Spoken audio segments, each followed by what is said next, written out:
네, 오늘은 에베소서 2장 19절 말씀 한 구절 보기를 원하는데요. 네, 오늘의 본문은 에베소서 2장 11절부터 18절까지의 어떻게 보면 결론 부분이라고 할 수 있어요. 11절에서부터 18절의 모든 내용을 함축하고 있습니다. 그리고 오늘 본문이 아라라는 그 헬라어가 그러므로라고 이제 번역되는데 그 뭐 정확한 뜻이에요. 그러므로 이제 그러므로라는 뜻을 이 단어 자체가 결론을 도출해내는 표현이거든요. 그래서 바울이 그의 서신에서 이 아라라는 단어를 그렇게 쓰고 있어요. 어떤 이야기를 쭉 하고 나서 그러므로 그래서 어떤 그 이 내용에 대한 함축적인 결론을 가져가는데 19절부터 22절이 그 내용입니다.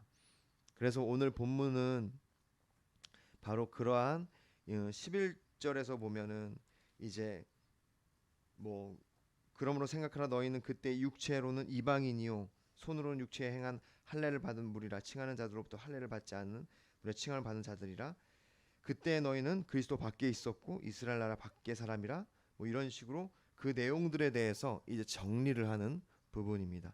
그래서 이 구절을 통해서 우리가 오늘은 두 가지를 같이 나누기를 원하는데 첫 번째는 하나님 나라의 시민이라는 겁니다. 하나님 나라의 시민.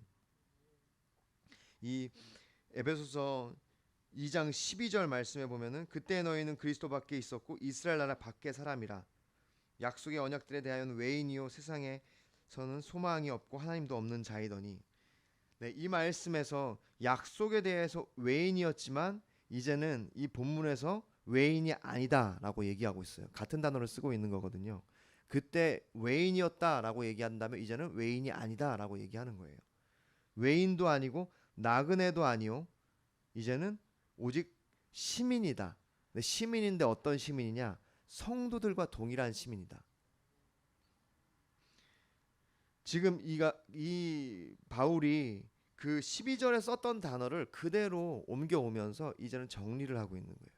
이제는 예전에는 너희가 그리스도와 그리스도의 피와 성령의 밖에 있을 때에는 이제는 외인이었고 언약과 상관없는 외인이었고 이제는 이스라엘 나라의 밖의 사람 그러니까 이방인이었다. 그런데 이제는 외인도 아니고 나그네도 아니다. 이제는 오직 동일한 시민이요. 그러니까 이 단어 자체가 쉰폴리테스라는 시민이라는 단어를 쓰고 있는데요. 이게 12절에서는요. 그 이스라엘 나라 밖의 사람이라라고 얘기할 때 그 단어가 폴리테스라는 단어거든요. 그러니까 이제 그걸 바꿔서 쓰고 있는 거예요. 그러니까 그거에 대한 결론입니다. 예전에는 하나님 나라의 사람이 아니었다. 이스라엘 밖의 이방인이었다. 그런데 이제는 시민이 됐다는 거예요. 시티즌, 영어로는 시티즌이라고 표현하고 있는데요. 시민이 됐습니다. 그런데 우리가 또 유심히 봐야 될 것은 여기서 이스라엘의 시민이라고 얘기하지 않고 성도들과 동일한 시민이다 이렇게 얘기하고 있는 거예요. 이스라엘의 시민이 아니라 로마의 시민이 아니라 유대인들과 동일한 성도 그러니까 유대인들의 시민 그들과 같은 시민이 아니라 이제는 성도들과 같은 시민이다. 다시 말하면 하나님 나라의 시민이란 뜻입니다. 그 성도라는 표현이 하기오스라는 표현이거든요. 거룩한 사람들, 구별된 하기오스라는 뜻이 거룩하다는 뜻이에요. 영어로는 saints라고 하죠. 성도를. 하나님 나라의 백성이란 뜻이고 그리스도인이란 뜻입니다. 거룩한 사람들, 구별된 사람들이란 뜻이죠. 여러분 저는 이 성도라는 단어가 정말 영광스러운 단어라고 생각합니다. 할렐루야. 그래서 우리가 서로를 향해서 성도님이라고 표현하잖아요. 근데 이게 참 귀한 명칭인데 어느 순간에 우리가 이것을 직분이 없는 분을 향한 표현으로 이렇게 조금은 약간 다른 의미로 쓰고 있는 것을 보게 되는 것 같아요. 저는 이제 저희 마무리 교회에서 소망하는 것, 바라는 것 중에 하나가 뭐냐면 이 성도님이라는 표현이 우리 안에 참 귀한 단어로 쓰여졌으면 좋겠습니다.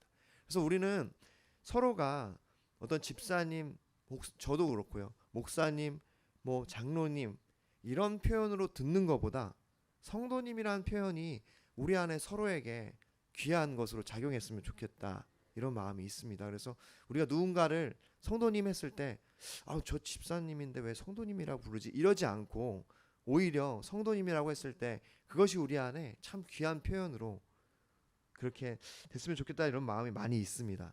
그러니까 그만큼 이 성도라는 표현은요 정말 귀한 단어예요. 바로 하나님 나라의 백성이란 뜻이고 또 그리스도인이란 뜻입니다. 다시 말해서 이 말씀은요 그 성도와 같은 시민이 됐다는 말은요 어떤 이스라엘 민족에 추가됐다 이런 뜻이 아니에요. 이것은 2장 15절에 나오는 것처럼 한 세 사람이 됐다는 뜻입니다. 그리고 16절에 나오는 것처럼 이제는 한 몸이 된 거예요. 할렐루야. 이것은 이제 존재가 신분이 변한 겁니다. 이제는 우리가 여권이 필요 없는 거고요. 나그네가 아니기 때문에, 외인이 아니기 때문에 여권이 필요 없는 거고, 이제는 우리가 주민등록증 혹은 출생증명서 이런 걸 청구할 수 있는 신분이 된 겁니다. 할렐루야. 하나님 나라에서 이제는 우리가 등록된 시민이라는 거예요. 생명책에 기록된 하나님 나라의 백성이라는 지금 말씀을 하고 있는 겁니다. 여러분, 바울이 이 말씀을 정말 많이 반복하고 있잖아요. 지금 여러분 이 당시에 이 편지라는 것은 참 귀한 겁니다. 요즘에는 저희가 잘 쓰지 않고 있지만 되게 귀한 거라서 이렇게 지금 종이 자체가 귀해요.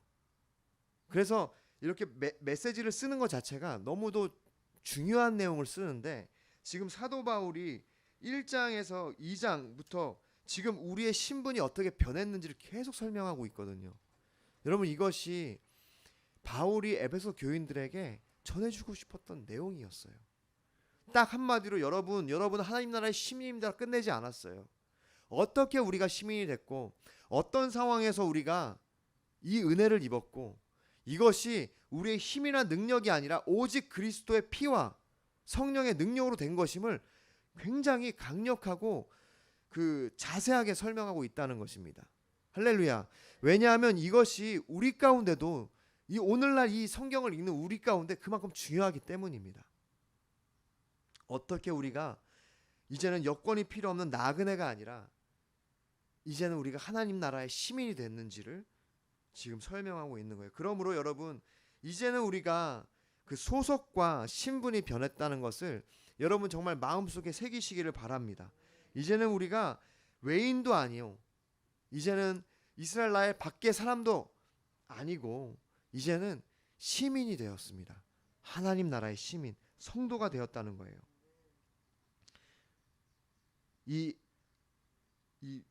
이방인들이 이 당시에 에베소 교인들 중에 헬라인들, 유대인들이 아닌 그들이 신앙을 가졌을 때 헷갈렸을 거예요.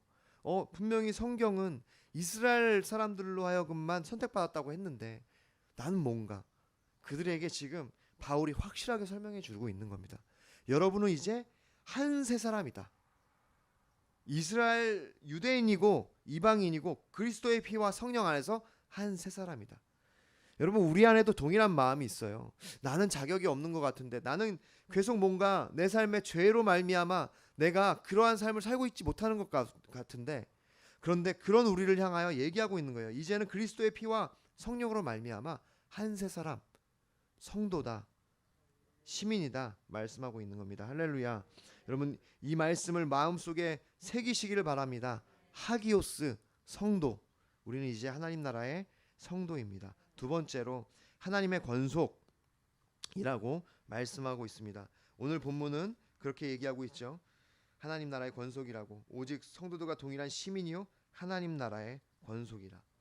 하나님 나라의 권속이라는 말은요, 오이케이오스라는 표현인데요. 이것이 가정의 식구, 친척 이런 뜻이에요. 다시 말하면은 이제 친지, 그러니까 식구, 가족이란 뜻입니다. 권속이란 뜻이. 그러니까 가족의 구성원. 이것은 에베소서 6장 10절에 나오는 믿음의 가정이란 표현과도 같습니다. 이제는 우리가 하나님의 그러한 자녀가 된 거죠.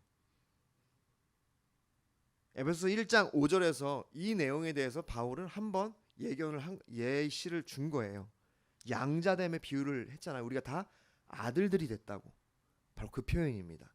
지금 그것을 다시 한번 정리하고 있는 거예요. 이제 우리가 하나님 나라의 권속이 되었다. 하나님의 자녀가 되었다. 하나님의 아들이 되었다.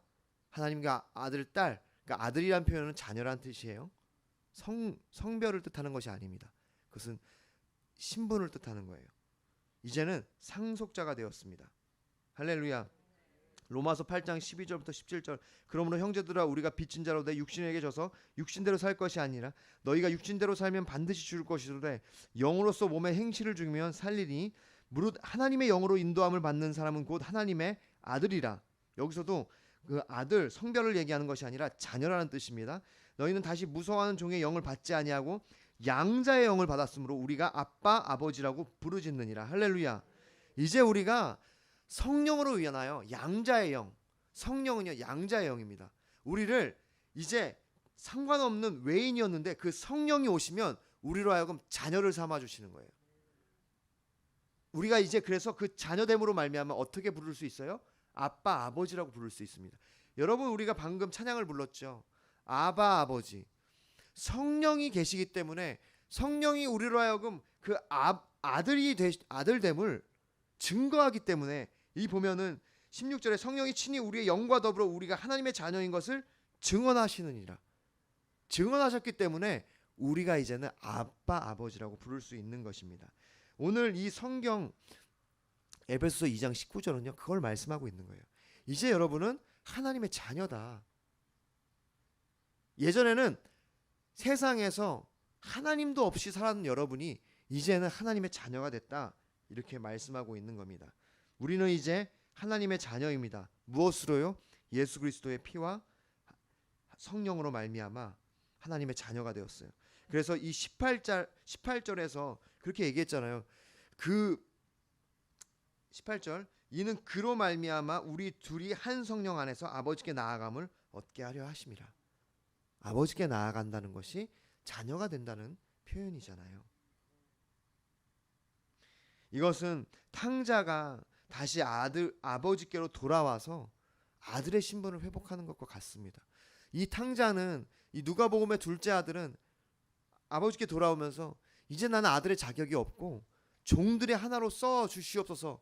그냥 종의 하나로만 살려주셔도 감사하겠습니다라는 마음으로 왔지만 어떻게 합니까? 아버지가 그의 사랑으로 말미암아 그를 그냥 양자가 아니라 다시 신분을 회복시켜 주잖아요. 오늘 이 로마서 읽었던 말씀에 그렇게 얘기하고 있어요. 15절에 로마서 8장 15절에 너희는 다시 무서워하는 종의 영을 받지 아니하고 양자의 영을 받았으므로 우리가 아빠 아버지라고 부르짖느니라. 이제는 두려운 마음이 사라진 겁니다. 성령 그 성령 즉 양자의 영으로 말미암아 우리가 이제는 자녀가 됐고 아들이 됐고 상속자가 되었어요. 그러므로 아빠 아버지를 그렇게 아버지라고 부를 수 있는 겁니다. 이제는 그 영광이 우리의 것이 됐습니다. 여러분 그 로마서 8장 17절에 이렇게 얘기합니다. 또 자녀이면 또한 상속자고 곧 하나님의 상속자여 그리스도와 함께한 상속자니 우리가 그와 함께 영광을 받기 위하여 고난도 함께 받아야 할 것이니라. 그러므로 우리가 이젠 예수님이 형제와 같은 거예요.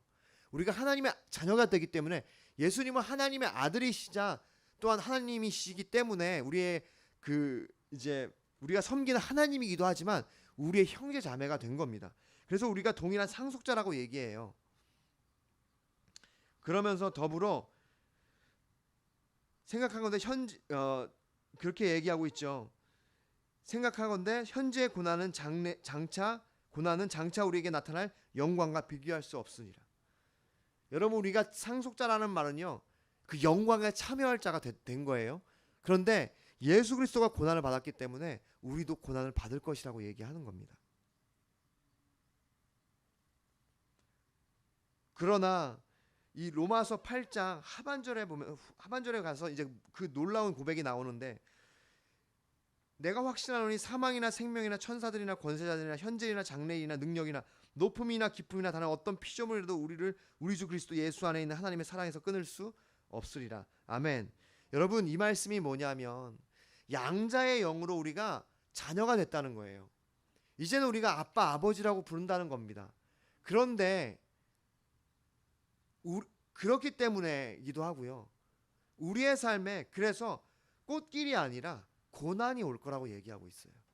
왜냐?